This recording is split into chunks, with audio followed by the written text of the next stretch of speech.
Channel. दोस्तों जलाल चांडे जा तहां कलाम त आम जाम ॿुधाऊंदा, लेकिन जलाल चांडे जो एक बेत तव्हांखे ॿुधायूं था। जलाल चांडे अज़कुरुनी अज़कुरकुम सफ़ा कयो सीनो पंहिंजो लधो पाण में रावल रंगीनो जानण चन चए कीनो कढी छॾियो कोट मां ज़ाहिर उम्र ज़ियान अंदर आबादी वहे पई वजूद में वहदत की वादी वया वर्क विसाल जा शौक़ा थी शादी मान की मुंह हृदय में हादी हर जा पसंद हक़ खे खुदी जद खादी जानण चन चए दादी नागन कई पंहिंजे नफ़्स सां जे ज़बानी जेको ॿुधी करे तमामु घणो तव्हांखे पसंदि बि ईंदो।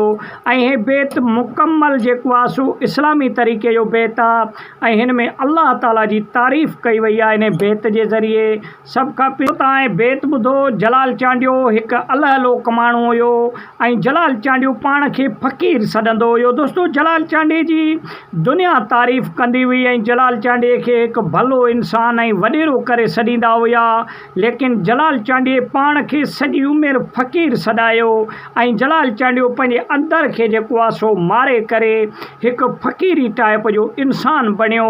ऐं जलाल चांडियो हिकु अलहलोक माण्हू हुयो ऐं दिलि में कसम खुदा जो कहिड़ी ॻाल्हि ते जॻह ते वेठा चलो जॾहिं आउं मर्द सां त मुंहिंजे मथां पर न पिया त पोइ चइजे बाक़ी पर पिया फ़क़ीर हुनजे ख़ुदा जो ख़ौफ़ भरियल हुयो ऐं इन जे करे जलाल चांडियो हिकु नरम दिलि माण्हू हुयो ऐं जलाल चांडियो ग़रीब आवाम जी तमामु घणी मदद कंदो हुयो। दोस्तों जलाल चांडे जो ही बेत बि तव्हां ॿुधी ऐं इहो साबित थो थिए त जलाल चांडियो हिकु फ़क़ीरी टाइप जो माण्हू हुयो ऐं जलाल चांडियो हिकु अलहलोक माण्हू हुयो जेको इस्लामी ॻाल्हियुनि ते तमामु घणो कुठल हुयो।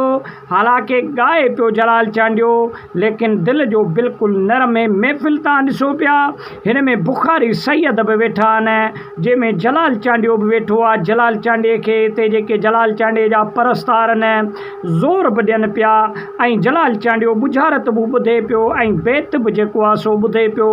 ऐं जलाल चांडे जी ज़िंदगीअ जो हिकु तमामु वॾो जेको आहे सो महफ़िल हुयो। इन में जलाल चांडे कलाम बि ॻाया हुया, लेकिन जेके वक़फ़े जे दौरान वेह अञा टेम न थियो हुयो त विच में इहा महफ़िल क्रिएट कई वई जंहिंमें चांहि वग़ैरह बि पी वई ऐं जलाल चांडे खां दोहीड़ा बि ॿुधिया विया ऐं जलाल चांडे खे ॿुधाया बि विया दोहीड़ा। दोस्तों जलाल चांडियो दोहीड़नि जो तमामु घणो शौक़ीन हुयो ॿुधण जो ऐं चवण जो, छाजे करे जो जलाल चांडे खे तमामु घणो शौक़ु हुयो इन्हनि दोहीड़नि जो। ऐं जलाल चांडियो अलहलोक माण्हू हुयो ऐं जलाल चांडे इस्लामी जेको आहे सो सूफ़ियाना कलाम बि तमामु घणा पंहिंजी ज़िंदगीअ में चया, छाजे करे जो जलाल चांडे पंहिंजे जेको कैरियर जो आगाज़ हुयो उहो सूफ़ियाना कलाम ऐं दरगाहनि ताईं जेको आहे सो जलाल चांडियो स्टार्ट थियो हुयो। त जलाल चांडियो दरगाहनि ते वञी ॻाईंदो हुयो मेलनि मलाखणनि में, त पोइ उते सूफ़ियाना कलाम बि तमामु घणो जलाल चांडियो चवंदो हुयो। उन खां पोइ आहिस्ता आहिस्ता महफ़िलूं शादियुनि जा ऐं इन्हनि प्रोग्रामनि में जलाल चांडे खे घुरायो वियो, लेकिन जलाल चांडे पंहिंजी शुरूआति जेका कई हुई उहा दरगाहनि ताईं कई हुई ऐं उन खां अलावा सूफ़ियाना कलाम ताईं कई हुई।